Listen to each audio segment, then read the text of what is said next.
Benarkah ada dukungan Titik Soeharto untuk pasangan Anies Baswedan dan Sandiaga Uno? Lalu apakah ini bisa diartikan ada perbedaan di tubuh Golkar dalam mendukung pasangan Ahok Jarot di putaran kedua Pilkada Jakarta? Kita bahas bersama Wakil Ketua Umum Partai Gerindra Ferry Juliantono dan pengamat politik LIPI Ikrar Nusa Bakti. Pak Ferry, Pak Ikrar, terima kasih berada di Kompas Petang. Pak Ferry, adakah komitmen dari Mbak Titi? Karena kalau melihat dari foto, tangannya sih berkomitmen, salamnya. Ya, saya nggak tahu persis pertemuannya, tetapi kan kalau mengingat hubungan Pak Prabowo Subianto dengan Mbak Titi, itu kan adalah keluarga. Jadi kalau misalkan dengan Mas Anies dan Mas Sandi datang ke sana, ya seperti tadi disampaikan oleh Mas Anies, ya memang mungkin membicarakan masalah-masalah yang berkaitan, terutama juga menyangkut soal pilkada juga. Itu siapa yang mengundang dan mengundang, Pak? Mbak Titi kelihatannya yang undang gitu, karena mereka semua, Pak Prabowo Subianto juga mengunjungi di salah satu tempat makan, restoran seperti itu. Ini dukungan Mbak Titi personal atau apa pembicaraan saya rasa kalau Mbak Titi mengundang dalam kapasitasnya sebagai pribadi, jadi lebih kalau saya melihat pertemuan itu adalah Mbak Titi mewakili dirinya sendiri gitu. Jadi kalaupun ada sikap atau gambar yang ditunjukkan itu adalah mungkin perasaan beliau sendiri. Oke. Pak Ikrar, Mbak Titi ini kan selain di Golkar, politisi Golkar juga keluarga cendana, dalam tanda kutip penguasa Orde Baru. Seberapa signifikan dukungan Titi Soeharto ini kepada Anies Sandi dampaknya? Saya tidak tahu persis ya. Maksud saya apakah keluarga cendana itu masih memiliki pendukung yang cukup banyak seperti pada era Orde Baru ya. Kenapa demikian? Karena kita tahu kan pendukung cendana kan juga bukan cuma pada keluarga cendana saja, tapi juga pada tempat-tempat yang lain. Maksud saya di partai-partai lain kan juga ada yang masih menjadi pendukung cendana. Dan kita juga tahu bahwa dalam sejarah politik di Indonesia, baik itu sejak pemilu presiden 2004 ya sampai pemilu presiden 2014, Partai Golkar memang partai yang sangat cair. Yang saya katakan sangat cair, saya beri contoh aja dulu Wiranto juga didukung oleh Partai Golkar, tapi itu juga tidak bisa lolos untuk menjadi calon presiden pada saat itu. Maksud saya tidak lolos menjadi presiden. Di situ menunjukkan betapa ya masih ada menduanya di dalam Partai Golkar. Saya beri contoh ketua umumnya Yusuf Kalla dalam pemilu presiden 2009 itu kan juga kemudian tidak didukung 100% oleh orang-orang Golkar, dalam artian mungkin mesin politiknya akan mendukung orang yang dicalonkan oleh partai. Tapi pada tingkatan bawah atau menengah sudah pasti. Kalau pemilih itu lebih melihat sosok atau partai sebagai mesin politik? Kalau menurut saya sosok lebih utama ketimbang mesin partai. Walaupun lagi-lagi untuk Pilkada Jakarta tentunya sosok dengan partai memang tidak bisa dipisahkan. Saya beri contoh, sekarang yang masuk di dalam putaran kedua, itu Anda tidak bisa membantah bahwa mesin partai itu juga akan menentukan sosok itu atau kemenangan dari sosok itu. Dan kalau yang dilakukan Mbak Titi juga kan mungkin banyak juga yang seperti Mbak Titi gitu yang di dalam dirinya kemudian punya kecenderungan subjektif gitu, meskipun partai-partainya notabene adalah partai-partai pendukung pemerintah, tapi dalam putaran kedua ini mereka punya perspektif, punya pertimbangan sendiri, sehingga yang digambarkan Mbak Titi sebenarnya juga mencerminkan mungkin banyak juga di yang partai-partai yang lain. Tapi strategi Gerindra apakah memecah Golkar juga? Karena kita tahu Pak Sandi kan ketemu Bu Titi, ketemu juga sama Pak Ical. Saya rasa itu kan dua orang yang besar juga di Golkar.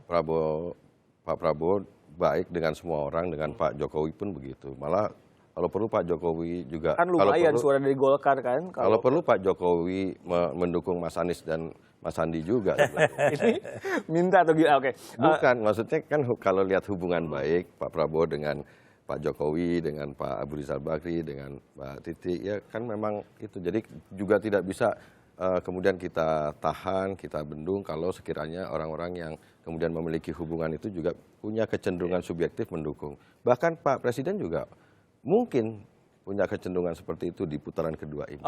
Masuk akal Pak Ikrar dong ya kalau Golkar suaranya berusaha untuk direbut. Begini, Anda tahu kan sebelum terjadi perubahan ketua umum Partai Golkar, Abu Rizal Bakri memang menjadi orang yang tidak begitu serak dengan Ahok. Harus kita akui ya. Dan ketika misalnya Golkar di bawah Setia Novanto langsung menyebut nama Ahok, kan sempat terjadi keributan juga di dalam internal Golkar. Tapi buat saya itulah politik, ya. Politik di dalam Tidak ada kawan, tidak ada lawan. Betul, ya. Iya, Tapi iya, kita ini menjadi satu tantangan di dalam Partai Golkar, ya, seperti Bung Aceh tadi katakan, apakah kemudian benar bahwa Golkar beserta semua jajarannya sampai tingkat ke bawah itu, termasuk juga para pendukungnya, itu akan benar-benar ikut di dalam garis partai. Ini agak beda dengan Gerindra ataupun PKS ataupun PDIP misalnya kan. Kalau dinamika politik di Partai Golkar ini signifikan pengaruhnya nanti untuk pilkada putaran kedua, let's say. Buat saya sih ya bisa sangat signifikan juga, karena biar bagaimanapun Golkar itu kan adalah sebuah asosiasi, jadi partai politik yang kumpulan dari berbagai kelompok-kelompok politik yang bisa saja berbeda. Lain dengan misalnya Gerindra, lain dengan PKS atau lain dengan PDIP yang memang garis partainya itu akan sangat kuat.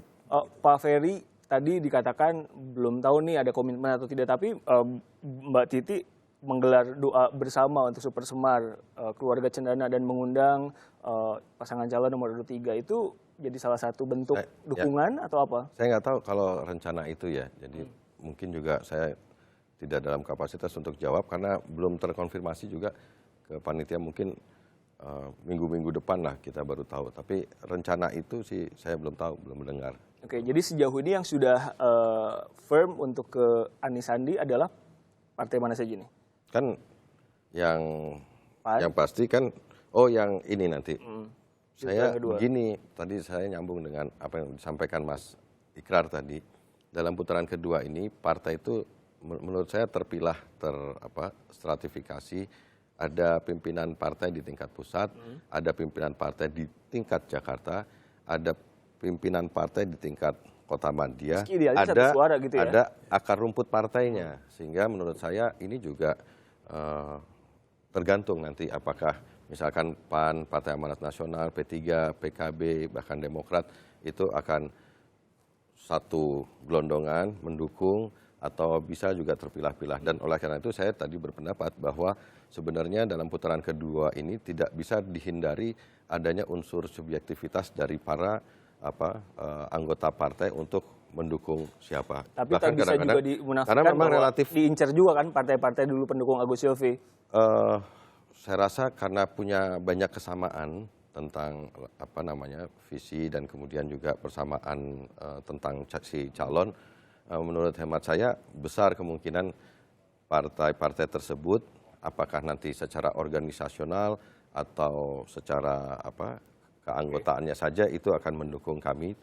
Tapi bagi pasangan Mas Anies dan Mas Sandi, kita akan sangat terbuka untuk menerima dukungan itu karena penting juga dan sangat berarti sekali. Dukungannya apakah bisa berasal dari akar rumput, apakah dari Kota Madia ataukah dari provinsi atau dari pusat, kita terima saja. Terima. Pak Ikrar, yang akan memenangkan putaran kedua nanti adalah dia yang bisa memanfaatkan apa? Kalau buat saya bukan pendekatan elitis lagi. Itu udah harus pendekatan ke akar rumput. Ya. Kenapa ini putaran kedua? Kalau putaran pertama garis partai mungkin masih kuat. Tapi kalau putaran kedua itu udah benar-benar bolanya liar banget. Jadi pendekatan kepada tingkatan atas ya, sebagai contoh pada pimpinan partai, walaupun itu penting, tapi tidak sepenting kalau kemudian pendekatan ke akar rumput itu dilakukan. Apakah Titi Soeharto bisa melakukan pendekatan ke akar rumput? Itu yang tadi saya katakan bahwa ini memang masih debatable ya. Kedekatan misalnya atau datangnya Anies ke rumahnya Titi Soeharto itu bisa saja positif tapi juga bisa saja negatif. Kenapa positif, kenapa negatif? Kalau positif dalam artian bahwa rupanya pendukung Soeharto melihat Titi rupanya mendukung Anies, bisa aja mereka akhirnya berbondong-bondong dukung Anies. Tapi kalau kemudian itu dalam artian negatif, mereka juga akan melihat kalau gitu kok ke sana ya. Kalau gitu saya enggak lah, mendingan kali ini tidak, bisa aja begitu. Karena kan Anda tahu kan persepsi masyarakat mengenai keluarga Cendana itu kan juga terbelah antara yang positif dengan yang negatif. Keluarga Cendana / Orde Baru seperti itu. Kalau Anda positif atau negatif? Menurut saya kan silaturahim itu memperpanjang umur, membuka jalan rezeki, dan Pak Prabowo Subianto kan tidak bisa dipisahkan dengan keluarga besar Cendana, dan apalagi sebagai keluarga tentu kita lain melihatnya. Dan mudah-mudahan sih saya pikir pertemuan tersebut jadi hikmah, bawa kebaikan buat kita semua. Gitu. Tapi silaturahminya jelas kok di Instagramnya Pak Sandi itu jargon tangannya Mbak Titi Kalau kemana?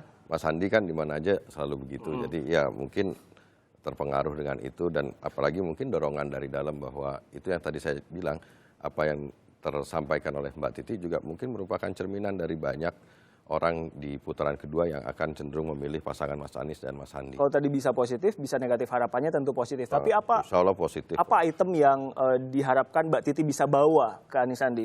Ya, saya nggak tahu kalau di lingkungan internal Partai Golkar ya, karena kita beda partai. Tapi menurut saya